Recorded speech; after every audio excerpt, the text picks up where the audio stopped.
Ravi de vous retrouver sur TTV. Ce lundi, le gouvernement mauritanien a signé 2 accords de financement avec la Banque mondiale et l'Union européenne pour un montant total d'environ 16 milliards €. Les accords ont été signés par le ministre de l'Économie, Abdessalem Ould Mohamed Saleh. Le contrat prévoit notamment de financer un projet de système alimentaire durable d'amélioration de la sécurité alimentaire en Mauritanie et d'agir au profit des populations vulnérables. La police guatémaltèque a annoncé l'arrestation de 37 migrants étrangers, dont 6 Mauritaniens. Ils étaient en route vers les États-Unis avant d'être abandonnés par les passeurs. Ils ont été déférés à l'Institut national de l'immigration du Guatemala.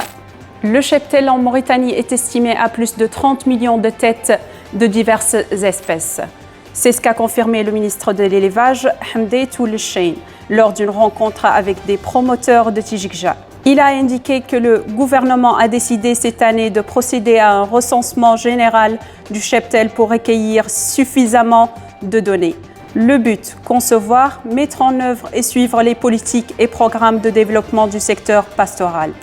Après des heures à la recherche de survivants, l'Iran a annoncé lundi le décès de son président Ibrahim Raïssi, du ministre des Affaires étrangères Hossein Amir Abdollahian et d'autres responsables à la suite du crash de l'hélicoptère qui les transportait.